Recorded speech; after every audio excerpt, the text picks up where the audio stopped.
Central 3. Esse episódio aqui é um oferecimento do Bonde. Bonde. Aprender e mudar as coisas.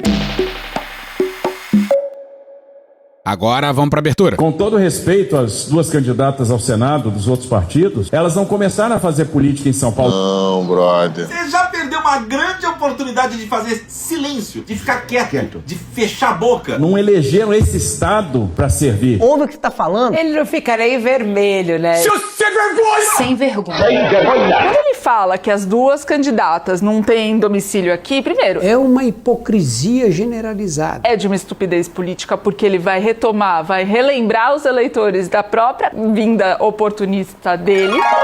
Por que São Paulo? Porque assim, você é do Rio. Por que tu veio... Bom, vamos lá. Esse negócio de sou do Rio é um negócio engraçado também. E quem é que tá rindo? Não tem ninguém rindo. Cadê a comédia? Ah, o carioca. Carioca. Bom, eu nasci no Rio e morei no Rio até os 2 anos de idade. Que mais? Depois meus pais se mudaram pra Brasília, eu fui com eles. Não é de São Paulo. É isso que importa. Tem aqui na minha frente o Supla, cara. E aí, Champs? Eu sou um cara de Brasília que tá vindo pra cá. Mudou foi nada. Por que não São Paulo? São Paulo é um estado muito grande, é um estado muito interessante, muito rico. Agora eu entendi. O presidente me colocou esse desafio. Era importante pra ele ter alguém alinhado com ele, concorrendo aqui em São Paulo, então tinha uma questão política de fundo também. Relutei, e aí uma coisa interessante. Relutou? Relutei. Sabe por quê? Não sei. A gente tem medo. O soldado que vai à guerra e tem medo de morrer é um covarde. Ah, o carioca. Em São Paulo, o candidato do Republicanos ao governo do estado, Tarcísio de Freitas, foi perguntado sobre a mudança de domicílio eleitoral, ele que não é de São Paulo, né, e sobre o endereço que ele vota, o local de votação. Ele não soube responder. Frequentei muito durante um período da minha vida. É o local mais lógico para estabelecer o domicílio eleitoral. o senhor vota onde? Qual que é o seu local de votação, por curiosidade? É um colégio. Sabe o bairro, assim, só pra gente saber qual é o colégio? Agora... Fugiu a cabeça, Fugiu né? a Mas cabeça. aí... Porra, para com isso, cara. Ele fala aqui de uma parada que eu não sei o que é, cara. Nessa mesma pergunta, que é... Já viu sobre o plano de avenidas na época de Prestes Maia e Saturnino de Brito? Tu sabe do que ele tá falando? Faço a menor ideia, vou pesquisar. Faço a menor ideia, vou pesquisar.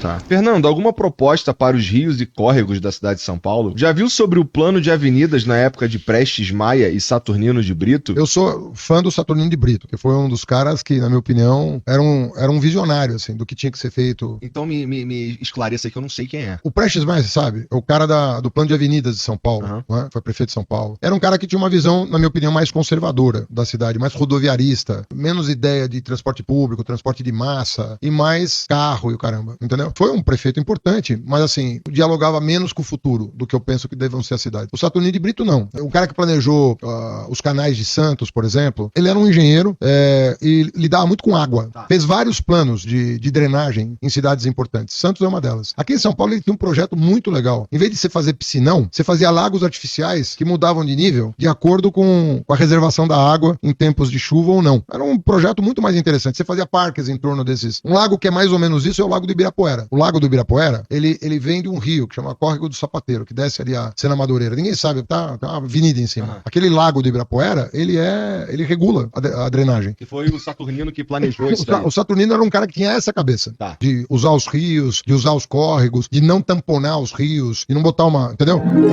Ele é carioca, é flamenguista e tá aqui em São Paulo. Primeiro eu achei muito estranho, porque sendo ele do Rio de Janeiro, que veio se eleger governador no estado de São Paulo, desse tipo de atitude denuncia mais a ele do que a mim e a Simone, porque é claramente uma pessoa que tem 2 pesos e 2 medidas. Ele acha que para ele vir fazer política aqui é natural, e para mim e a Simone não. Não faz muito sentido.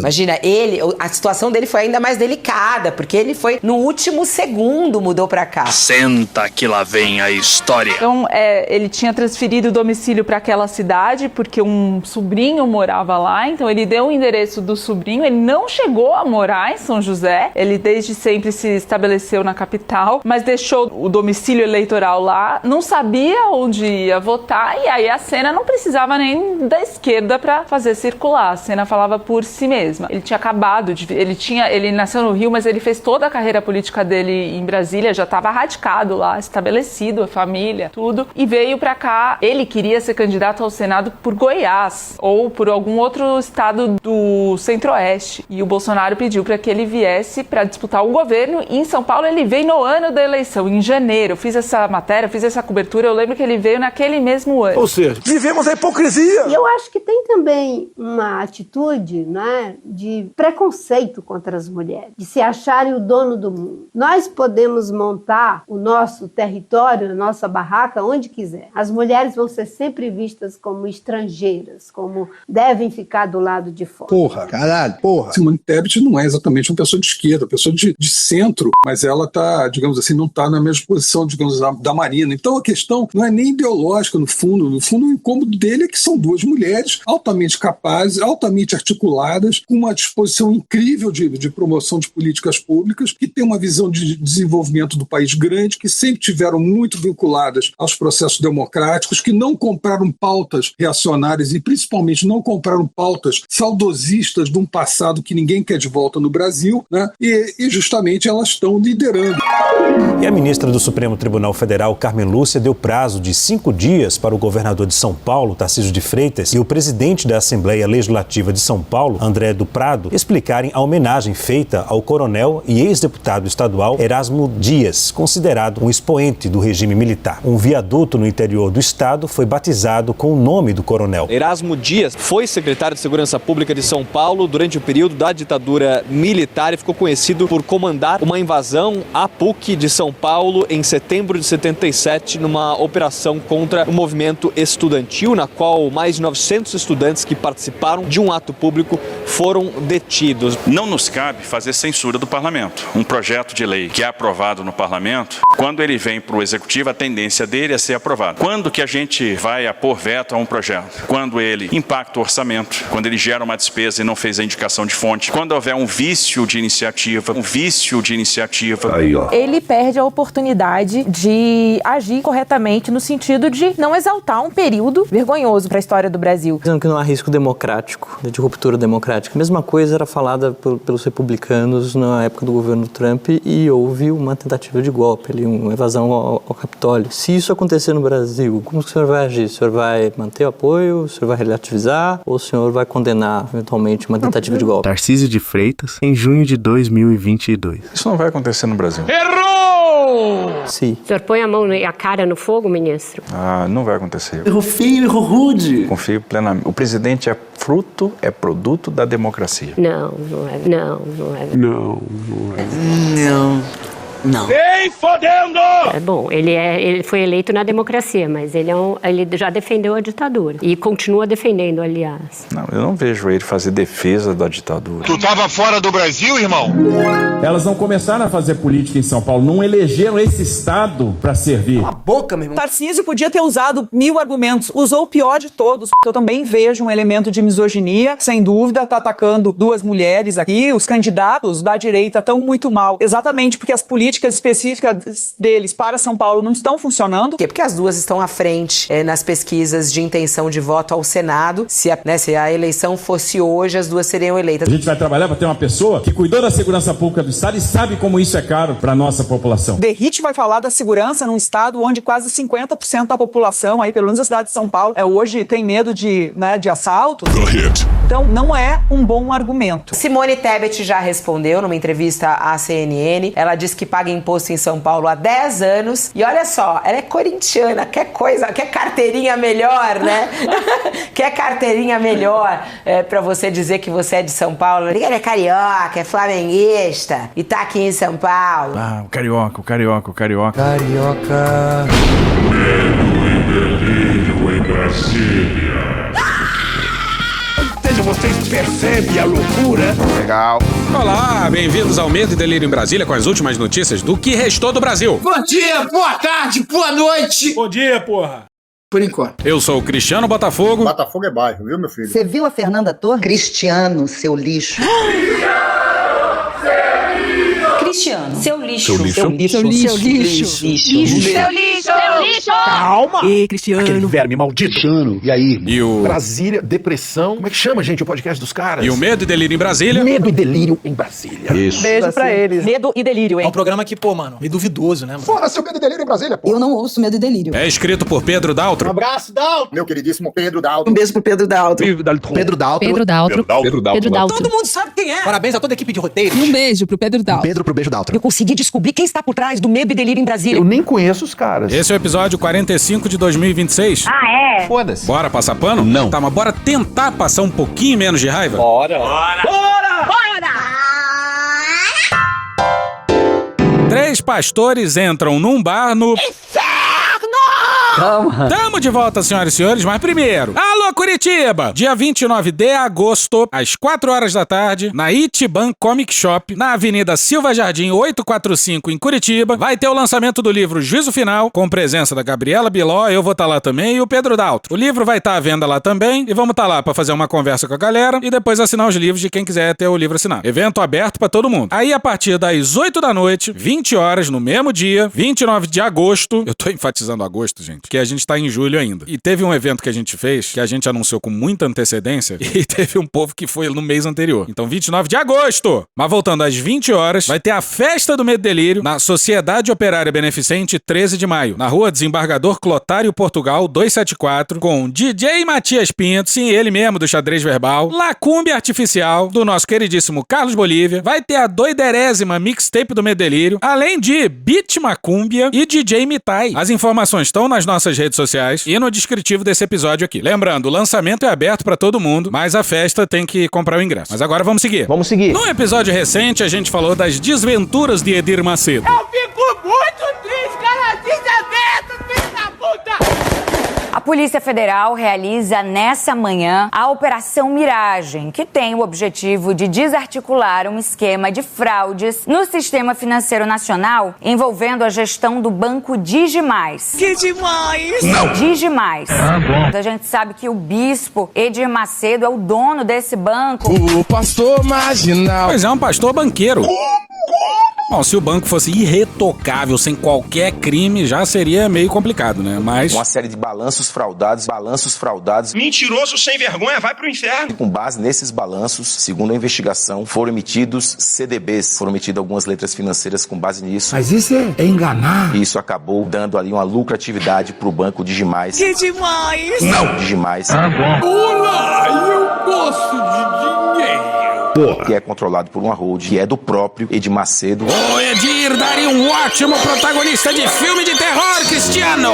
E o banco abençoado do Edir já tá na merda. E os correntistas vão receber parte do dinheiro do Fundo Garantidor de Crédito, o FGC. Edir Macedo, ele é dado como investigado nessa operação Miragem de hoje. Não tem, por exemplo, sequestro de bens. Enganagem, né? Por exemplo, sequestro de bens. Bloqueios de alguns bens da pessoa física dele. É pouco. Mas segundo os investigadores, o status dele, a condição dele é de investigado por ser o dono da holding, quem controla esse banco Digimais. Que demais! Não, Digimais. Em dezembro de 2025, há pouquíssimo tempo, o Edir deixou de ser a pessoa à frente do banco. E no seu lugar entrou o Almir Bendini, que foi presidente do Banco do Brasil e da Petrobras durante o governo Dilma. O Almir assumiu em janeiro de 2026 e 5 meses depois rolou a operação. Porra, em 5 meses dava pra ver que tinha algo muito errado com o banco do Edir, né? Mas o dono ainda é o Edir. E boa parte das fraudes apontadas precedem o Almir. É um banco que vem enfrentando dificuldades financeiras já há algum tempo. Quando o bicho pegar, não vai dar nem pra correr, e não adiantará, joelho tem que rezar. E tentou fazer operações de venda nos últimos tempos. Bom, e depois de algumas tentativas fracassadas... Neste ano, o BTG Pactual anunciou a intenção de compra. Pô, toda hora isso, cara. Isso foi confirmado, tá num comunicado ao mercado, mas também não houve a concretização dessa transação. Porra, tudo que é banco podre, o André Esteves do BTG quer comprar, pô. Ele vende os CDBs desses bancos com rendimentos suspeitíssimos, embolsando gordíssimos bônus. Aí o banco quebra, ele vai lá e compra. Foi assim com o Master e foi assim com o Digimais. Que demais! Não, Digimais.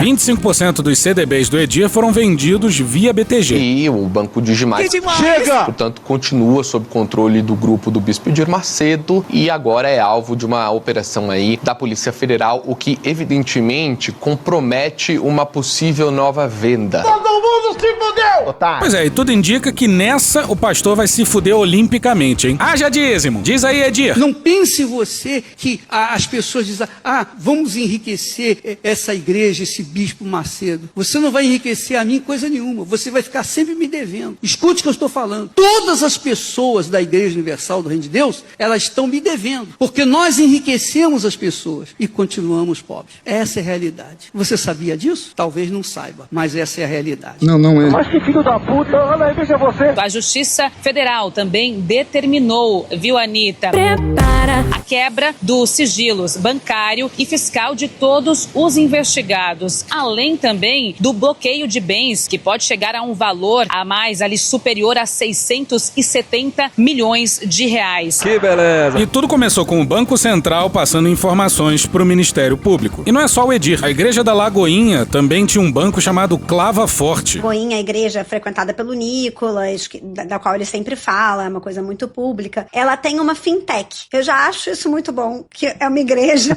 que tem um banco. A igreja é dona de uma fintech. E a fintech deles se chama Clava Forte Bank. Ela está sendo investigada de algumas formas diferentes, né? Tem uma suspeita de que ela integre essa rede de fintechs que foram usadas pelo Banco Master, mas também tem uma suspeita de que ela integre o esquema de descontos ilegais no INSS. Então, na CPMI sobre o INSS, a Lagoinha está sendo investigada através dessas ligações via Clava Forte Bank. Essa é a conexão, né? A gente tem o Vorcaro, especificamente, é cunhado, portanto, do Zettel, que é pastor da Lagoinha. E uma outra coisa interessante também é que o Vorcaro foi apresentador de um programa chamado Supersônica, que era exibido pela Rede Super, que é uma emissora de televisão que pertence à Lagoinha. Pois é, faltou oração pro banco. Quando o escândalo do Master explodiu, o banco interrompeu as atividades. Por que será? Mas essa ideia de pastor banqueiro soou tão absurda pra gente que a gente pediu um áudio pra ela. Tupá Guerra. Olá, ouvintes do Medo e Delírio. Aqui é Tupá Guerra. E hoje eu vim falar com vocês um pouquinho sobre as questões de usura. Algumas questões interessantes pra gente pensar sobre o texto bíblico, né? É que ele vai ser interpretado e revisto de formas diferentes ao longo da história. Não tem como a gente dizer que essa é a interpretação que sempre existiu, porque a interpretação varia com o período. A gente pode dizer que o texto em vários momentos, então Levíticos 25, de 35 a 37, Êxodos de 22 a 25, Salmos 15 e 5, são textos que vão dizer claramente que a usura não é algo que deve ser praticada. Só que aí a gente tem uma questão aqui que vai modificar ao longo do tempo, que é, o que é usura, né? Porque assim, usura é emprestar dinheiro com juros. Sim e não, em alguns períodos vai se dizer que não se deve praticar a usura contra pobres, mas contra as pessoas poderia. Em outros momentos vai se dizer que você não pode praticar a usura com pessoas que são da mesma fé que você, ou que são do mesmo povo que você, mas outros seria válido. Ali pelo século IV, século V, alguns teólogos cristãos vão dizer que, na verdade, só é errado praticar usura em tempos de paz, em tempos de guerra é ok praticar usura desde que seja com seus inimigos. Enfim, você vai ter uma variedade de formas de pensar a usura que vão se desenvolvendo lentamente ao longo dos séculos. E, eventualmente, durante a Reforma Protestante, especialmente com Ítalo Calvino e o calvinismo, você vai ter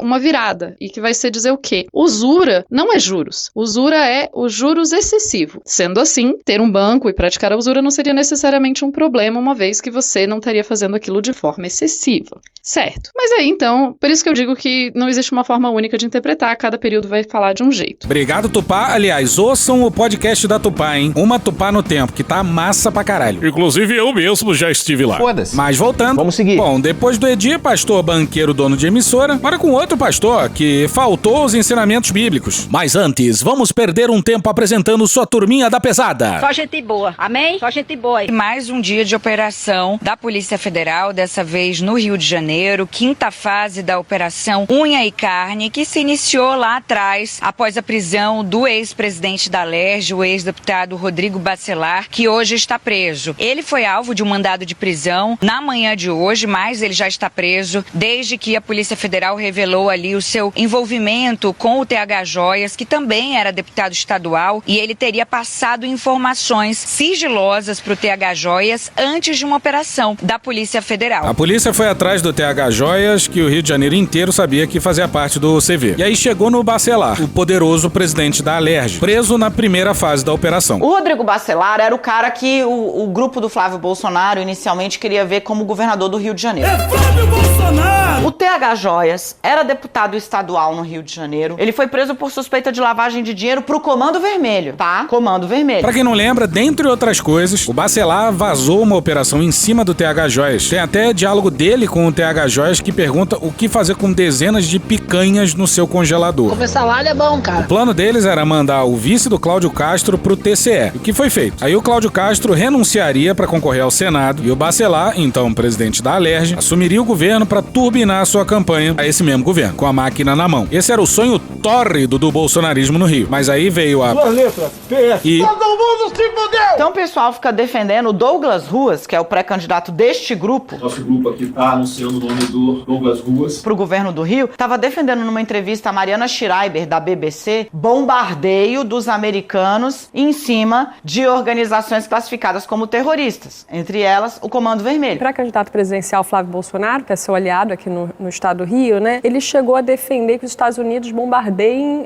navegações, embarcações suspeitas de relação com facções criminosas aqui na costa do Rio de Janeiro. Eu não sei você, eu pelo menos vibro quando eu vejo aqueles navios cheios de drogas sendo explodidos em alto mar com os traficantes dentro. O senhor apoia esse tipo de ação? Defendo sim que tenhamos medidas efetivas para impedir que essas armas e essas drogas cheguem ao nosso território. E se for necessário bombardear esses traficantes de drogas, traficantes de armas no mar aberto antes dessas armas chegarem aqui no nosso território, nas nossas cidades, tem o meu total apoio. Nas imagens, um barco navegando pelo Oceano Pacífico. Depois de um ataque certeiro, o que sobra são destroços e chamas. O vídeo foi postado nas redes sociais pelo secretário de guerra norte-americano. Pete Hegseth disse que ataques desse tipo vão continuar. Nós encontraremos e mataremos os narcoterroristas até que a ameaça ao povo americano seja extinta. O senador Flávio Bolsonaro republicou a mensagem e comentou: que inveja. Ouvi dizer que há barcos como este aqui no Rio de Janeiro, na Baía de Guanabara, inundando o Brasil com drogas. Você não gostaria de passar alguns meses aqui nos ajudando a combater essas organizações terroristas? Pois é, pra eles não basta helicóptero dando rasante e atirando como se tivesse no apocalipse sinal. Os caras querem míssil de caça. Mas ó, se pensar direitinho, pra eles não é lá muito boa ideia não. Vai jogar bomba na cabeça dos aliados. Porque, segundo a Polícia Federal, tava o TH Joias lavando dinheiro pro Comando Vermelho e sendo auxiliado, avisado de operações da PF pelo então presidente da Alerj, o Rodrigo Bacelar. Olha que legal! A percepção no Supremo Tribunal Federal hoje, com base nesses dados, é que a cúpula da Alerj está mais do que comprometida. Presidente da Assembleia do Rio de Janeiro preso. 32 ou 34 parlamentares da Assembleia recebem mesadas do jogo do bicho. É um grupo político inteiro que tem conexões fartas com crime organizado, e eu uso fartas porque é plural, não é só Comando Vermelho. Um braço da operação que chega no jogo do bicho. E por falar em STF... Essa ação ela foi autorizada pelo Supremo Tribunal Federal, pelo gabinete do ministro Alexandre de Moraes, no âmbito da ADPF das favelas, que é ali um processo que analisa questões criminais envolvendo o estado do Rio de Janeiro. Então, avaliam ali, por exemplo, questões de segurança pública dos mais variados tipos dentro do Rio de Janeiro. E dessa vez a suspeita é de que esse grupo de investigados faça parte de uma organização criminosa que fazia ali corrupção e também lavagem de dinheiro. Justamente a ADPF das favelas que a polícia do Rio tanto odeia. Uma pauta que está atingindo todo mundo, não só o meu amado Rio de Janeiro, que é sobre segurança pública. Então a gente vai falar um pouquinho aqui hoje sobre essa ADPF 635, que foi apelidada de ADPF das favelas. Meu amigo, governador Cláudio Castro, obrigado por estar aqui comigo, uma grande honra estar com você. Não é de agora que a gente está junto caminhando na política. E a coisa que mais eu estou ouvindo no Rio de Janeiro é sobre essa ADPF 635. Eu lamento muito que essa tenha sido mais uma forma de interferência de um ministro do Supremo, nesse caso na segurança pública do Rio de Janeiro, e se tornou um grande laboratório, porque a gente está entendendo como é que pensa um esquerdista quando vai trabalhar na área da segurança pública. É assim que eu analiso, é uma interferência que engessa as forças policiais, por outro lado, obviamente, facilita muito a vida dos marginais perigosos que temos no Rio de Janeiro. Desde que a ADPF começou, a ADPF ela é proposta em 2019. Partido Socialista Brasileiro. O famoso PSB. Comunista! Mas calma que a gente ainda não chegou no tal pastor. Antes tem um personagem mais perigoso. Além dele, outros alvos também foram o bicheiro Adilcinho, que é um contraventor do Rio de Janeiro, famoso ali pela máfia dos cigarros, que também foi preso em uma operação da Polícia Civil do Rio de Janeiro junto à Polícia Federal. Só gente boa, amém? Só gente boa. Adilcinho é o bicheiro que foi muito além do jogo do bicho e que não veio do jogo, veio de fora. Ele sempre foi contrabandista de cigarro e dominou boa parte do mercado do Rio de Janeiro. E não foi graças à astúcia comercial, digamos assim. Pra você ter uma ideia, o Adilcinho é quem tá tentando destronar a velha cúpula do Jogo do Bicho. E ser contravenção hoje em dia, em tempos de bet, tá começando a não fazer muito sentido, né, gente? Bom, mas esse é o naipe da figura envolvida com o pastor que, enfim, vai aparecer nessa porra. E o outro mandado de prisão, essa de fato causou ali, originou a prisão do indivíduo, foi ele, o pastor Márcio Pôncio. Finalmente. Pastor Márcio Pôncio, que é pré-candidato a deputado. Que beleza. Ele também é suplente a deputado federal pelo Rio de Janeiro. Que beleza. Ele é pai da deputada estadual Sara Pôncio, do Rio de Janeiro. Que beleza. E é também uma figura conhecida nas redes sociais. Em época de ostentação, a família ostentava bastante e a fama veio. E não dava pra entender de onde vinha tanta grana. E agora as coisas começam a fazer mais sentido. Ele que é pastor evangélico de uma igreja no Rio de Janeiro e também ali um grande articulador político da filha, sobretudo, e conhecido como pastor do cigarro lá no Rio de Janeiro. Coisa do Rio de Janeiro. Porque ele tem uma máfia, perdão. O que é um ato falho? Ele tem uma fábrica de cigarro. E tem um diálogo maravilhoso entre a nora do pastor e as apresentadoras de um podcast aí. Seu sogro, né, o pai de Saulo, ele tem uma fábrica de cigarro. E teve muito julgamento com isso. Como um pastor pode ter fábrica de cigarro. Como vocês, assim, lidaram com isso? Não sei se lidaram. Eu tenho um problema seríssimo com conjugação de verbo. Eu também, todo mundo. Então, eu lembro, esse assunto é polêmico. Será mesmo? Fiz 18 anos, precisava trabalhar, fiz uma corrente aí em busca do meu primeiro emprego. Ao término dessa campanha, eu tinha mandado muitos currículos para muitas empresas, muitos locais, e o retorno que eu recebi foi um convite de uma fábrica de cigarro. Inicialmente eu fiquei muito ali em dúvida também, por ser evangélico. Rapidamente procurei o meu pastor, e o meu pastor, que era a minha maior autoridade, me orientou que se a empresa fosse legalizada, tivesse constituída, carteira assinada, cumprisse ali todos os trâmites legais, que eu poderia aceitar a proposta de emprego tranquilamente, que eu não estaria incorrendo em erro nenhum. De fato, a Bíblia não tem nenhum mandamento dizendo não fumarás, né? Mas a questão do fumo tem dois significados, dois sentidos. Primeiro, quando fumar se torna um vício, e a Bíblia então condena o fumar como vício. Todo vício é pecado. Nós não devemos ser dominados como cristão por nenhum tipo de vício. Segundo, fumar é uma burrice. Calma. Foi o que eu fiz, aceitei aquela oportunidade de trabalho e fui percorrendo. Entrei como primeiro operário, fui motorista, passei para área de venda, me tornei vendedor, supervisor, depois gerente de vendas, até que eu abri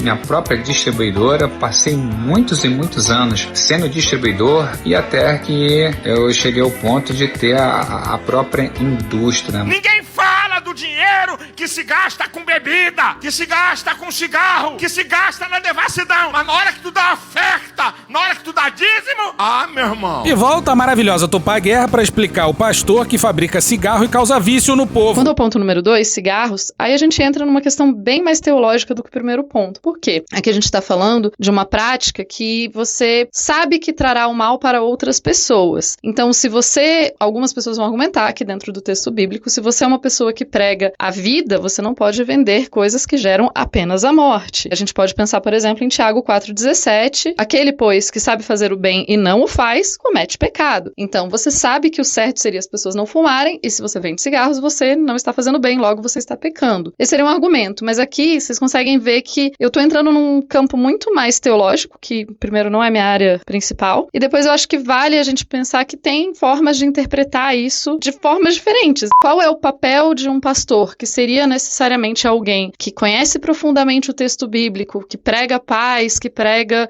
o amor e que prega a vida. Não vou nem falar de paz e amor. Um pastor que prega a vida e que prega a vida eterna e tudo mais, a lógica é um pouco retorcida, né? Enfim, eu espero ter ajudado. Com certeza! Um abraço pra vocês, meus queridos, e se vocês quiserem saber mais de história e temas caóticos da vida, vocês podem me ouvir lá em Uma Tupá no Tempo. Beijos. Obrigadíssimo, Tupá. Mas vamos voltar com a nora do pastor do cigarro, que ela veio com o pior argumento possível. E aí, nessa época que começou esse bafafá, eu comecei a pensar assim, né? A gente até orou sobre e tal. Caralho, oraram tanto que... E a gente parou pra pensar, pô, o que mata mais? O cigarro ou a Coca-Cola? E a gente pesquisou no Google. Você acredita que a Coca-Cola não me cancela? caralho! E não, obviamente que o cigarro mata mais que a Coca-Cola, né? Por mais que o excesso de açúcar cause muita morte no mundo. Mas a gente lá achando que eles tinham trocado a ideia com Deus. Não, foi com o Google mesmo. Que o refrigerante mata mais do que cigarro? Eu não sei sobre isso. Pelo menos no Google tá dizendo isso. Eu duvido! Eu duvido! Mas também tem faz comparação. mal. Não, não tem comparação. Mas eu acho que, tipo enfim, assim... eu sei. É a Mano, crença sua. Vão deixar de fabricar cigarro? Não. Por essa lógica, dava pro pastor Pôncio vender maconha, cocaína, crack. Ó, afinal, certamente a Coca-Cola mata mais do que maconha. Aliás, por falar nisso... Vamos respeitar o maconheiro. Se não for ele, vai ser outra pessoa. E aí vai pegar o dinheiro do cigarro e vai usar pra prostituição, vai usar pra coisa, sabe, de ruim. Meteu essa. Ou seja, se ganhar dinheiro com o vício alheio e não gastar em puteiro, tá valendo. Então tudo bem. Enfim, Mas com os julgamentos ele que ele usa... recebeu do tipo, ele pode, mas ele pode julgar. Então, mas ele pode ter a fábrica de cigarro dele. Isso não afetou ele como pastor? Não, pastor não. Ele sempre foi muito firme. Não parece. Tão firme que ignorou aquele papo de que vício é ruim, porra. Porque pra esse pastor, vício é... E olha no que o pastor de cigarro tá enrolado. Segundo a Polícia Federal, havia propina, pagamento de vantagem indevida para agentes políticos para beneficiar a atividade ilegal. Era roubalheira o tempo todo. Corruptos! Tem até suspeita de financiamento eleitoral irregular por debaixo dos panos para garantir favores, né, a esse nicho de negócios, digamos assim, da criminalidade, que são cigarros ilegais, contrabando e etc. Essa aí foi a quinta fase da Operação Unha e Carne. Depois do bacelar, todos os seus aliados estão caindo. Porra! Mas vamos interromper por um recado do bonde. Bom, agora a nossa pausa é para te lembrar que o curso exclusivo de ninguém menos que Ailton Krenak, Encarar o Fim de Mundos com Coragem e Rebeldia, já está disponível no bonde. Se a gente consegue despertar em alguém de fora desse mundo que você privilegiadamente observa, porque você tem esse conjunto de seres, de organismos que te coabitam e que lembram você que você está no mundo, que te dão potência para estar no mundo, eles também te dão a capacidade e a disposição de sonhar outros mundos. Você quer continuar essa conversa sobre despertar e imaginar outros mundos? Então entra pro bonde, pô. Por lá você também encontra outros cursos com ativistas, comunicadores e pessoas que estão pensando o Brasil. E não só isso, tem também uma comunidade que quer transformar aprendizado em ação coletiva. Olha só quem vem por aí. Alessandra Orofino, Siddhartha Ribeiro, Rita Von Hunt, Chay Suruí, Marcos Nobre e muito mais. Toda semana tem uma aula nova chegando por lá, hein? E quem assinar hoje ainda consegue garantir um lugar pro encontro ao vivo com a Rita Carelli, escritora, ilustradora e parceira de longa data do Ailton Krenak. Nesse encontro, ela vai falar sobre essa amizade, sobre a experiência ilustrando alguns dos livros do Krenak e sobre imaginação e resistência como ferramentas de transformação. E cereja no bolo, quem escuta o Medo e Delírio ainda ganha desconto na assinatura. É só usar o cupom MEDO10. O link tá na descrição, no descritivo desse episódio aqui. Além dos links das redes sociais do bonde. Clica lá, usa o cupom e vamos de bonde. Bonde. Aprender e mudar as coisas. Mas antes de falar do terceiro pastor, vamos falar da sexta fase dessa mesma Operação Unha e Carne. São Paulo não tem isso. Porque o inferno astral do Flávio Bolsonaro tá uma coisa espetacular. Obrigado, Deus. Nessa manhã tem operação com a Polícia Federal nas ruas, na sexta fase da Operação Unha e Carne. O objetivo é tentar desarticular uma organização criminosa que é suspeita de usar, mais uma vez, redes de postos de combustíveis na região metropolitana do Rio de Janeiro como plataforma de lavagem de dinheiro. Os donos de 90 postos de combustível eram inspetores da Polícia Civil do Rio de Janeiro. Seu sem vergonha! E que visual, hein? Rio de Janeiro, galera. Porrada comendo entre óleo, mas olha o visual, ó. Aí entre os alvos, o pré-candidato ao Senado, Márcio Canella, do União Brasil. Meu amado Rio de Janeiro, tô aqui para reafirmar o nosso apoio integral 100% ao meu amigo Márcio Canella como pré-candidato ao Senado no Rio de Janeiro. Puta que pariu, Marquinho! Porra, é impressionante como o Flávio só se fode. Tá correto. O Márcio Canella é ex-prefeito de Belfor Roxo. O senhor conhece Belfor Roxo quando chove, seu Armando? Também ex-deputado estadual, mais votado nas últimas eleições à Alerj, com o maior número de votos em todo o estado. Além disso, pré-candidato pelo União Brasil ao Senado, fazendo ali parte de uma chapa junto a outros partidos de direita, inclusive tendo como sua suplente... Presta atenção que é importante, pessoal. Como sua suplente a Rogéria Bolsonaro.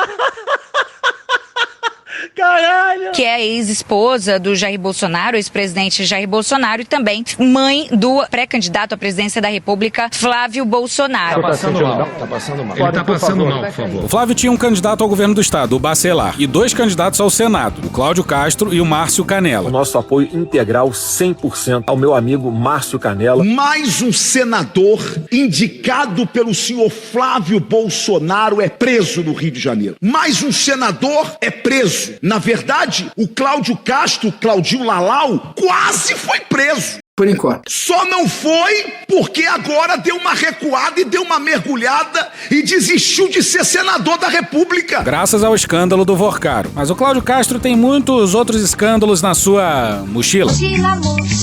Procure saber! Agora, o senhor Canela foi preso na Operação Uincarne, que mostra o desvio de mais de 7,5 bilhões de reais num esquema de lavanderia de dinheiro, deputado Pompeu de Matos, envolvendo esquema com Comando Vermelho. Bem.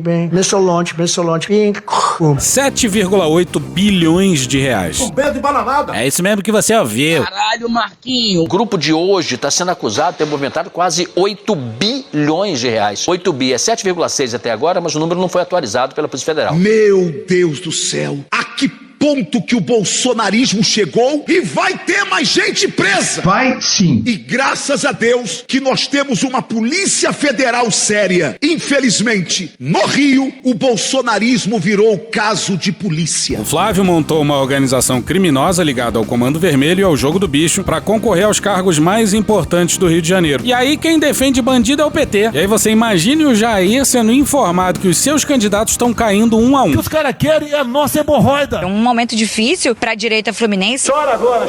Que agora, se for o caso do pré-candidato Márcio Canela desistir da disputa, ficará aí sem nomes para o Senado até o momento. Ninguém. E teve mais gente rodando. Além dele, outro alvo também é o Marcos Amin. Marcos Amin, que é delegado de Polícia Civil, ex-secretário de Polícia Civil do Rio de Janeiro, muito próximo a Márcio Canela. Esse Marcos Amin é um daqueles policiais influencers. Não pode, cara. Durante um tempo foi comentarista do SBT Rio. Um troço inacreditável. Aí mais recentemente ele chefiava o Detran. E aí... Do nada, do nadão. Virou chefe da Polícia Civil. Caralho, só no Rio mesmo, hein? Lembrando que o Marcos Amin, quando ele chegou e foi alçado à condição de chefe da Polícia Civil, foi uma indicação do Rodrigo Bacelar. Não só o Bacelar. E vai ter mais Ottoni. Vai ser na bala! Não, pô, essa não, pô. Quem manda, quem indica, quem trabalha nas polícias do Rio de Janeiro é Flávio Bolsonaro. É Flávio Bolsonaro! Toda a indicação do sistema de segurança do Estado do Rio de Janeiro é Flávio Bolsonaro. Toda a indicação do sistema de segurança do Estado do Rio de Janeiro é Flávio Bolsonaro. É Flávio Bolsonaro! Portanto, eu quero avisar os cariocas e aos fluminenses, se a segurança pública do Estado do Rio de Janeiro está como está, pergunta pro presidenciável Flávio Bolsonaro, porque tudo passou por ele. As indicações passam por ele, seja da Polícia Civil, seja da Polícia Militar. 2 secretários de pastas que ele indicou já foram presos. Mas vamos voltar pra inacreditável promoção do ex-chefe da Civil. E o Rodrigo Bacelar teve que, na Assembleia Legislativa, mudar a legislação, inclusive, para que pudesse acomodar o Amin, porque, teoricamente, na prática, ele não poderia ser secretário. Mas o governador Cláudio Castro aceitou. Tudo isso está acontecendo debaixo do guarda-chuva de Cláudio Castro. E a PF tá de parabéns. Boa letra, PF, é Polícia Federal. Então, a partir de Rodrigo Bacelar, a PF consegue chegar a todos esses novos nomes, essa operação que já envolve Comando Vermelho, Jogo do Bicho, também desembargadores do TRF2 do Rio de Janeiro. Além disso, agora um ex-secretário de Polícia Civil do Estado do Rio de Janeiro, o delegado Marcos Amin, além, é claro, do pré-candidatíssimo ao Senado pelo Rio de Janeiro, o pré-candidato Márcio Canela, ex-prefeito de Belfor Roxo. Um baque muito grande na direita do Rio de Janeiro, Roberta, porque até então os 2 candidatos da direita seriam o Cláudio Castro, que é do PL, e o senador Márcio Canela, que é do União Brasil.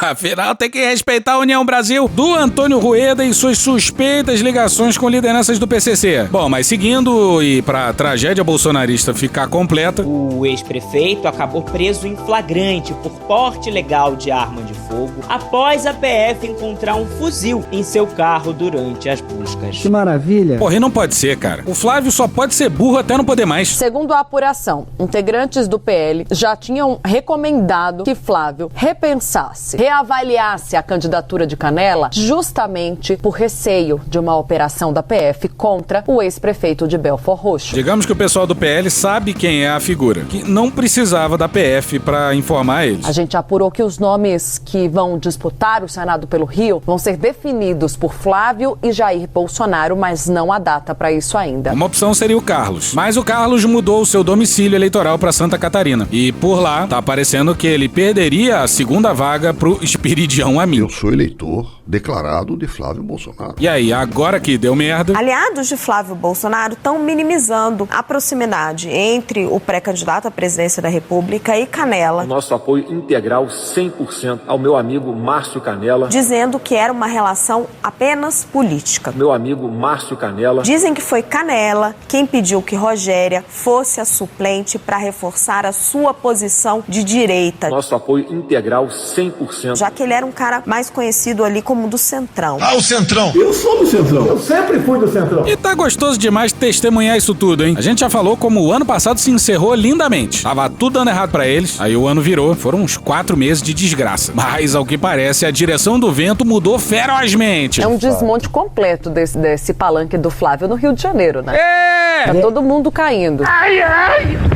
E é muito impressionante, por quê? Porque é o reduto eleitoral da família Bolsonaro. Você tem um candidato ao governo, que é o Douglas Ruas, que tá patinando nas pesquisas eleitorais. Você tinha o nome da direita que seria muito forte, que é do próprio Flávio Bolsonaro, não é candidato. Aí era o Cláudio Castro. Abriu mão da candidatura porque ficou inelegível. Agora você tem aquela disputa entre alguns nomes. Tem o Canela, tá envolvido nessa operação de hoje. É muito ruim que no terceiro maior colégio eleitoral do país, reduto eleitoral da família Bolsonaro, o candidato da família Bolsonaro não esteja tão melhor que Luiz Inácio da Silva. É realmente para repensar o que vão fazer no Rio de Janeiro. Mas tenha sua calma que tem mais pastor, hein? A gente deixou o melhor pro final.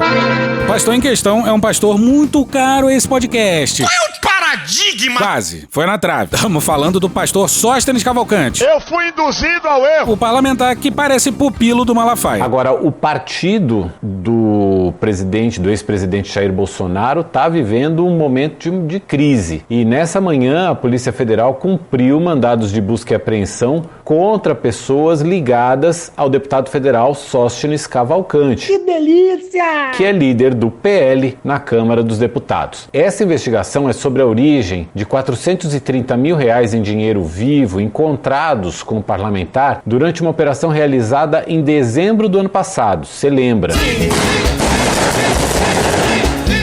Os alvos desta fase de hoje da operação incluem um advogado e assessores responsáveis por sacar o dinheiro apreendido. Eles teriam atuado para construir uma versão falsa sobre a origem do dinheiro. E olha o naipe do advogado em questão. Olha o que foi encontrado na casa dele. E você vê aí pelas imagens, a Polícia Federal flagrou dinheiro guardado em livros falsos. Cinematográfico. O advogado do Sóstenes tinha um livro falso, com o miolo vazio. E o livro escolhido foi um livro de direito. Daquelas capas de livro de direito. Brega não, cafona, com a imagem do martelo e os caralho. E o título tem só uma palavra. A palavra direito. Eu tô passada, chocada. Esse aí é o McLovin da literatura jurídica. A foto do dinheiro dentro de um livro de direito, exatamente essa é muito impressionante, né? Lá atrás, na primeira operação, ele afirmou que o dinheiro que foi apreendido com ele, os R$430 mil em espécie, que esse dinheiro era resultado da venda de um imóvel. Mas ele não explicou por que o pagamento sido feito em dinheiro vivo. Mas qual o problema comprar com dinheiro vivo algum imóvel? Qual o problema? E o Glauber Braga resumiu bem demais a situação do Sóstenes. O líder do PL está todo enrolado. Operação Galho Fraco 2. Na sessão da tarde. Imaginem só, você celebra um contrato em Minas Gerais, depois disso, o dinheiro é entregue em Minas Gerais, entra dentro de um carro, vem até Brasília, entra então no armário do líder do PL, fica lá. Só que ele não exibiu a escritura, ele escondeu o nome do suposto comprador, não explicou por que ele mantinha esse dinheiro com os juros tão convidativos que vigoram hoje no Brasil, por que ele mantinha esse dinheiro guardado no armário, né? Por que será? Os bolsonaristas têm aversão ao sistema bancário. Eu sonego tudo que for possível. O líder do PL então disse que aquele dinheiro ainda estava no seu armário porque ele esqueceu de depositar. Esqueceu-se. Ah, por que dinheiro vivo? Porque dinheiro vivo, porque você... Não, eu, por exemplo, faço isso com funcionários meus. Quer dizer, você pega o dinheiro, saca da conta do Bolsonaro, não vai ficar dando cheque para cada um. Saca 10, por exemplo. Mas o governo do Pix, e não dá para entender, o governo do Pix não usa o Pix? Não. Mas como assim? Você não saca 10 mil reais para pagar as contas dela. Por quê? Por quê? Porque não é o mais cartão fácil. dela. Mais fácil é o Pix, que o André falou. Mas o Pix é do governo. Também acho. O governo que aprovou. Também acho. Caralho! Porra, bicho, quem nunca esqueceu R$500 milhão em dinheiro vivo no armário? Ah, Cristiano, você desculpa, mas teve uma vez uma bebedeira em Mônaco. Você sabe como é que é Mônaco, né? Pô, eu esqueci 800 mil euros no cofre do hotel. Aí foi um inferno. Depois disso se pergunta, cadê a escritura? Não tem. Faz-se depois da operação. Cadê o dinheiro sacado? O eventual comprador do imóvel não tem também lastro de saque relacionado a esse recreio na corregedoria para que o líder do PL, o senhor Sóstenes Cavalcante, seja devidamente responsabilizado por esse escândalo. Não existe informação dada por ele que seja minimamente consistente, que ele responda pelos seus atos. De que é esse dinheiro? É de cota? É de orçamento secreto? É das relações com Malafaia? Pasmem! O líder do PL tem que se explicar. Pra caralho. Porra, e vai precisar de muita explicação, hein? A PF então investiga um possível desvio de dinheiro público para uma empresa de locação de veículos e aí teria o crime de peculato, de lavagem de dinheiro, organização criminosa e fraude processual. São esses os crimes apurados pela Polícia Federal. E nada como um dia após o outro, né? Dias atrás estava o bolsonarista Sóstenes Cavalcante postando nas redes sociais uma ironia sobre a batida policial nos endereços do petista Jacques Wagner. Se fodeu. Ele anotou nas redes lá, a casa caiu no quintal do PT. Ele não suspeitava que nesta quarta-feira a casa cairia sobre a sua própria cabeça pela segunda vez. Tempo. Bom, parlamentar do PL denunciar a corrupção alheia, porra. E adivinha quem? Adivinha quem que vai defender o Sóstenes? Povo abençoado do Brasil, esse vídeo é quentíssimo. Muito chato! Ele mesmo, o advogado de defesa do Sóstenes. Assiste até o final. Eu assisto se eu quiser. Você vai ver o que tá por trás dessa trama para acusar o deputado Sóstenes Cavalcante. Corrupção. Exatamente isso. A primeira, de que Sóstenes desviou dinheiro de cota parlamentar simulando o aluguel de um carro. Primeiro tá aí o contrato do aluguel de um carro. Outra, eu andei nesse Corolla várias vezes quando vou a Brasília e pego carona com Sóstenes para ir ao Congresso Nacional e às cerimônias. Isso é uma brincadeira. Teve um acidente desse carro com Sóstenes, tá em registro na polícia do acidente. Porra, é maravilhoso o Malafaia trazer à tona um acidente do Sóstenes. Só falta ser esse aqui, ó. Bem, o deputado federal Sóstenes Cavalcante, autor do projeto que equipara a interrupção da gravidez ao homicídio, se envolveu em um acidente que causou a morte de uma idosa em 2022. Curiosamente, o caso não foi investigado, teve BO apagado e notícias abafadas, olha só. Procure saber! Aí, preste atenção, aí vem a terceira safadeza, né? Foram na casa do cara, rastrearam o dinheiro foi sacado aí no início do ano, nos primeiros meses do ano, o dinheiro foi sacado, aí bota assim, advogados de Sóstenes. Sóstenes não conhece, nunca viu os caras que sacaram o dinheiro. Ele é meio cego. Só pode ser. E aí você vê, você saca um dinheiro e paga coisas, esse dinheiro vai rodando na mão de um monte de gente. Você saca um dinheiro e paga coisas. Que isso, anos 90 agora? 2000? Porra, caralho, porra. Pois é, esse dinheiro extremamente sacado e usado para pagar coisas, não sei em que século vocês estão, gente. Eu só tiro dinheiro, sei lá, pro carnaval e nem uso. Eu não faço um saque de dinheiro pra ter dinheiro, não carrego dinheiro comigo, meu Deus do céu, que porra é essa? Mas, bizarramente, esse mesmo dinheiro aí foi repousar justamente no armário do pastor. Deus é um cara gozador, adora brincadeira. A Polícia Federal deve ter onisciência, onipresença. Mas eu vou desafiar a Polícia Federal. Uma coisa é simples, eu vou ter que ensinar eles. Sabe que você é muito petulante. Quebra o sigilo telefônico de Sóstenes, quebra o sigilo telefônico desses advogados que sacaram o dinheiro que Sóstenes não conhece e o sigilo telefônico do cara que comprou pra ver se tem alguma ligação. E vamos deixar de conversa fiada. O Malafaia fala isso, mas nada do Sóstenes voluntariamente abriu os seus sigilos, né? E até parece que o Sóstenes ia usar o próprio telefone pra fazer maracutaia, gente. Olha, se ele tivesse armando, meu Deus do céu, armando, é muito simples. Quando o cara quer armar, ele vai pelado numa piscina, vai num fim de mundo aí, vai pra uma praia, vai pro meio do mato. É assim que ele age. Aí o Malafaia apelou. Quem é que tá comandando esse inquérito? Isso aqui que começa a trama. O comunista Flávio Dino. Comunista do inferno! O Flávio Dino era do PC do B. E o Malafaia mete um vídeo antigo do Dino se dizendo comunista. E ele é comunista do pior ramo que tem, o leninista. Porra, Malafaia apelou pro comunismo. Pânico comunista.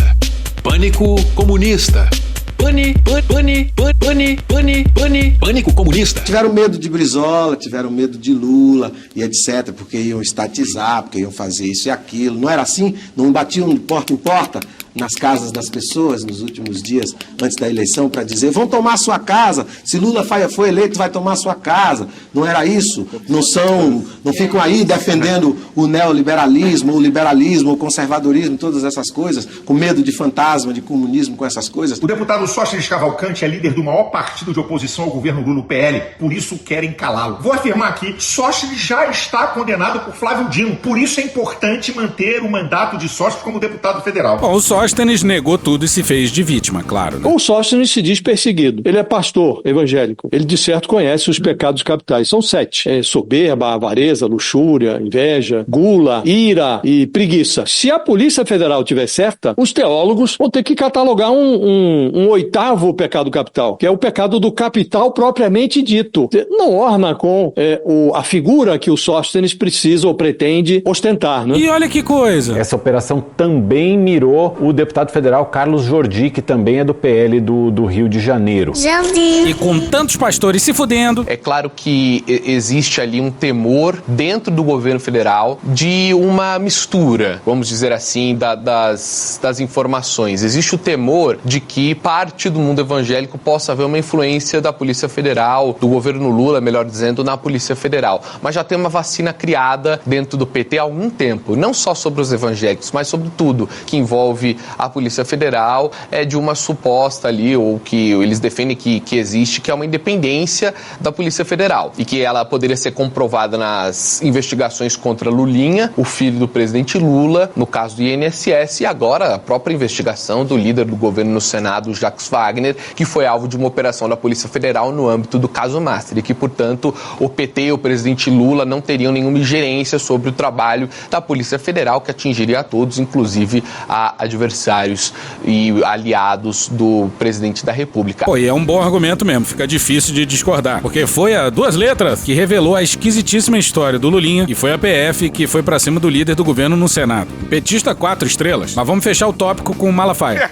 Vocês podem fazer a covardia e a injustiça que for. Um dia, se vocês não se arrependerem, vocês vão dar conta a Deus. 3 vezes 3 dá 14. Você tirou 1, ficou 4. E virá juízo, justiça de Deus sobre vocês e a geração de vocês, em nome de Jesus.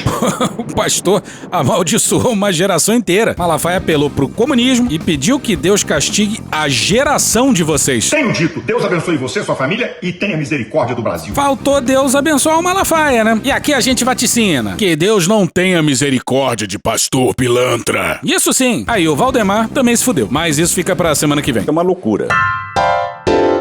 O melhor prêmio jornalístico. E vamos falar da Malu Gaspar, que ganhou algo maior do que qualquer prêmio jornalístico. Diálogos obtidos pela Polícia Federal revelam que o ex-banqueiro Daniel Forcaro e o publicitário Thiago Miranda violaram dados privados e monitoraram parentes da jornalista Malu Gaspar, colunista do jornal Globo e comentarista da CBN. Lembrando que foi a Malu Gaspar quem revelou o contrato da Dona VG com o Forcaro. Nem a Dona VG e nem o Careca negaram. Mas muita gente dizia que era tudo mentira, que o contrato não existia, que não fazia nenhum sentido. Mas, pô, se nem o casal negou... Num dos diálogos, Forcaro afirmou que precisava frear a Malu Gaspar. Numa das mensagens enviada ao publicitário, Forcaro diz: vamos ter que tentar pegar algo dessa mulher no pessoal. Thiago Miranda responde: exatamente. Ela joga baixo. Vou revirar a vida dela. Alguma coisa vamos achar. Ao longo da manhã do dia 1º de abril de 2025, Thiago Miranda envia as primeiras informações a Forcaro. Volcaro. Meu time está atrás. Precisamos achar algo. Nem multa na CNH dela encontrei. Filhos novos ainda também. Te deixo ciente. Vou achar algo. Thiago Miranda também enviou dados sobre as contas bancárias e rendimento mensal de Malu Gaspar e desabafou. Realmente, meu amigo, não tem absolutamente nada. Zero. Tem prêmio jornalístico melhor do que esse? Não tem. E vocês sabem quem é esse Thiago Miranda, né? Thiago Miranda, pra quem não lembra, é aquele que era CEO do Léo Dias, né? O quê? Dono de uma agência de publicidade. Pra quem não sabe, a gente já teve aqui 2 episódios protagonizados pelo Léo Dias. Não tinha como perder a eleição. Não tinha, mas perdeu. Teve uma entrevista espetacular com o 04, intitulada A Entrevista Mais Absurda do 04, vale ouvir. E também teve o episódio 16 de 2025, intitulado Medo, Delírio e Alucinações Carnavalescas, que tem uma entrevista com o Jair. Mas volta pro Thiago Miranda. Em outro trecho, ele afirmou: preciso arrumar uma forma de calar essa mulher. Diante da continuidade das reportagens que apontavam a falta de caixa do Banco Master, Daniel Vorcaro e Thiago Miranda arquitetaram uma estratégia para tentar asfixiar a produção jornalística por meio de propostas financeiras milionárias disfarçadas de contratação profissional. Thiago Miranda sugeriu que o banqueiro contratasse Malu pela revista Isto É, que pertence ao grupo Entre. A companhia controla a Entre Investimentos, empresa usada por Vorcaro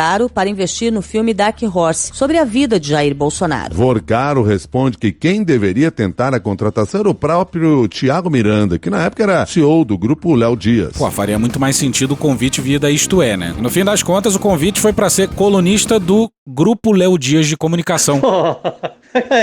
Pega aí, qual é? Aí não. Nesse momento da conversa, Miranda encaminha mensagens com a suposta remuneração mensal e o endereço completo de Malu Gaspar, além de informações sobre o carro de uso pessoal da jornalista. O sócio do Léo Dias ficou surpreso porque a Malu dirige um Volkswagen Up. Pra quem não sabe, é um carro super simples, econômico e compacto. Se não me engano, é o carro de entrada da Volkswagen. Vorcaro e Miranda entraram em consenso sobre o salário e até valores de luvas contratuais que ofereceriam para Malu, como forma de travar a produção do conteúdo investigativo que revelou os escândalos do Banco Master. Estamos falando de um bônus de R$1,5 milhão e 120 mil reais de salário por mês. As mensagens interceptadas pela Polícia Federal mostram que os planos de cooptação financeira também se estenderam ao colunista do jornal o Globo e comentarista da CBN, Lauro Jardim. A Malu e o Lauro, obviamente, disseram: não. Olha só! Os diálogos apontam que, diante do fracasso das abordagens iniciais, Vorcaro e o comparsa decidiram manter as buscas por informações pessoais para retalhar e constranger os profissionais. Lembrando que tinha plano para dar umas porradas no Lauro Jardim, hein? O fato dele manter funcionários pagos mensalmente para monitorar, intimidar, ameaçar desafetos. Ex-funcionários, jornalistas que escreviam matérias contrárias aos interesses dele. Foi divulgado que houve, inclusive, um pedido expresso de Daniel Vorcaro para um de seus capangas, falando em bom português, para monitorar e até mesmo simular o assalto contra o jornalista Lauro Jardim, do jornal O Globo, lá do Rio de Janeiro. Vorcaro diz: Malu e Lauro vieram com mais fúria após a abordagem. Lauro soltou 5 matérias em 3 dias. Porra, tem prêmio melhor do que esse? E acabou esse episódio. Lembrando, alô Curitiba, dia 29 de agosto, lançamento do livro Juízo Final, na Itiban, às 4 horas da tarde, aberto pra todo mundo, e festa do Medo e Delírio, na Sociedade Operária Beneficente, 13 de maio, às 8 horas da noite. Aí a festa, sim, tem que comprar ingresso. Já tá quase acabando o primeiro lote, hein? Tchau pra vocês. Vem, pianinho!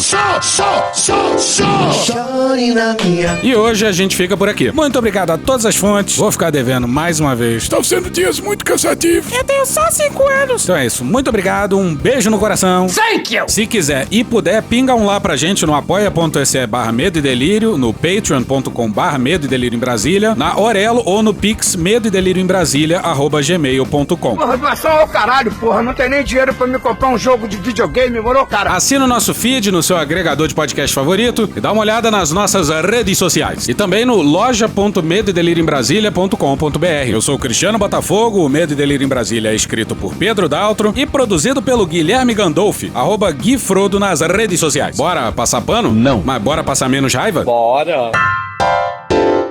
Me permite uma parte? Não lhe dou a parte. Esse é o deputado federal Sóstenes Cavalcante, que conversou comigo em Brasília. Eu só vou te dar uma palhinha de que ela falou que ele não sabia beijar e quem ensinou ele beijar foi ela. Falou, você beija mal pra caramba no primeiro beijo, e ela ficou dando aula pra ele aprender a beijar na boca porque ele não sabia. Ela foi perseverante e é hilário ela te contar toda a história com riqueza de detalhes que só a Michele tem. 9 dias após ser contratada por Bolsonaro, Michele firmou com ele um pacto antinupcial rigoroso. Separação total de bens, mesmo aqueles constituídos na vigência do casamento. Acabou? Não. O Leandro, que é um aliado do ex-presidente Jair Bolsonaro, né? Ali faz os churrascos da família Bolsonaro, tá ali sempre presente com o Flávio Bolsonaro, com o Nicolas Ferreira, com esses bolsonaristas mais famosos. Ele contratou o serviço de uma garota de programa, que é uma mulher trans, e ele teve uma discussão durante ali o programa que estava fazendo. Ele que também, vale ressaltar aqui, né, faz uma série traz ali nos conteúdos dele alguns conteúdos transfóbicos. Então, ele começou a discutir ali com ela sobre essa questão da transfobia, acabou saindo sem pagar esse programa que custa R$500, né? Ali custava R$500 e fazendo ameaças a ela. Acabou? Não. O presidente já vai estar reeleito, vai estar tudo certo. A gente vai se encontrar com a taça na mão. Opa, valeu. Meu Deus, aí vai ser lindo demais.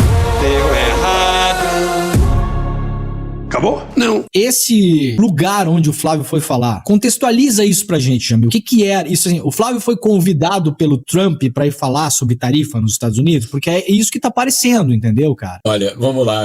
Excelente a tua pergunta, Demório, pelo seguinte, porque eu cubro o comércio internacional há 26 anos. E eu cubro essas audiências desde que elas existem, basicamente, em relação ao Brasil. Pra você ter uma ideia, uma das primeiras audiências que eu cobri dessa espécie aí do USTR, que é a representação de comércio da Casa Branca, foi, olha só, ministro da Saúde José Serra, olha só quanto tempo isso faz, quebrando patentes de remédios justamente para o programa de combate à AIDS no Brasil. Isso faz um quarto de século, tá? Aí o governo norte-americano vai lá e começa a investigar o Brasil porque o Brasil estava quebrando patentes. Muito bem. Como é, pelo menos pro forma hoje, um governo democrático, um Estado democrático de direito nos Estados Unidos, ele criou canais para que a sociedade civil, para que empresas possam dar a sua opinião. Não é negociação. Não é como o Flávio disse, é um tribunal. Que tribunal, cara? Ele falou, é uma espécie de tribunal no vídeo que ele gravou depois. Não é um tribunal. É um canal de consultas que o governo norte-americano criou para que cada um vá lá e exponha as suas opiniões sobre aquele tema comercial. Então, isso é normal. Esse canal que existe nos Estados Unidos é absolutamente normal, é técnico. Governos não participam. Por quê? Porque o governo tem o seu diálogo com, justamente, a diplomacia americana. Não precisa desse local. Esse local é justamente uma portinha para que o setor privado diga, olha, não concordo, etc. E depois o governo norte-americano vai avaliar a partir do seu ponto de vista. O que o Flávio Bolsonaro fez é inédito, porque ele usou uma estrutura do sistema americano, ele capturou, basicamente, essa estrutura para se apresentar como o grande defensor do Brasil, que ele fracassou, obviamente.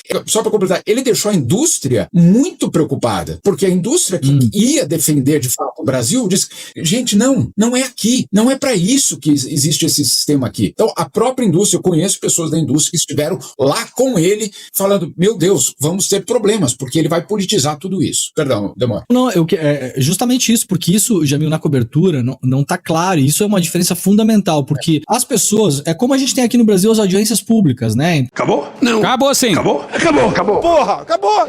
Beijinho, sigamos com muito amor e poesia. Ouve a voz do seu períneo. A boca é um ânus da face. Varanda do pum. Lexotan não se toma na veia. Essa porra é maconha? Quando você é jovem, qualquer pessoa que tem um baseado vira seu amigo. O Bolsonaro sendo atropelado. Tô de acordo. Fazer as pessoas passarem fome. É isso. Cenoura. Mais ou menos isso. Que porra é essa aqui? É maconha essa porra? Quem fuma 200 baseados? Muita gente. Muita gente. Conversa de bêbado. Nem todo artista é maconheiro, mas todo maconheiro é um artista. Algum delírio. Presunto Parma, vamos lembrar, não é qualquer presunto. Não é proibido no Brasil transar. Antigamente as pessoas ainda coçavam a virilha, hoje nem isso coça mais. Pegue sua Toyota, empurre dentro do seu cu. Um Opalão, um Chevette, um Gol Bolinha. Vai deixar eles mijarem em cima de você. Lixo. Arrombado. Vai entrar o grosso. O grosso chegou!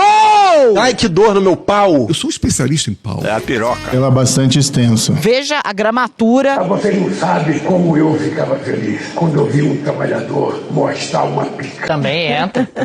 Cadê os machos? Eles têm um pênis. Pistolão bonito, né? Há controvérsias. Contém ovos. Não esqueça de lavar os testículos, a virilha e o ânus. 95% da população mundial faz errado a limpeza do ânus. Ânus. Os galináceos têm pênis. Tem graça esse final? Não, né? Desculpa. Espera um pouco, querido. Espera só um minuto. Só um minutinho. Estamos esperando aí. Calma, relaxa. Pronto, tá bom. Era isso?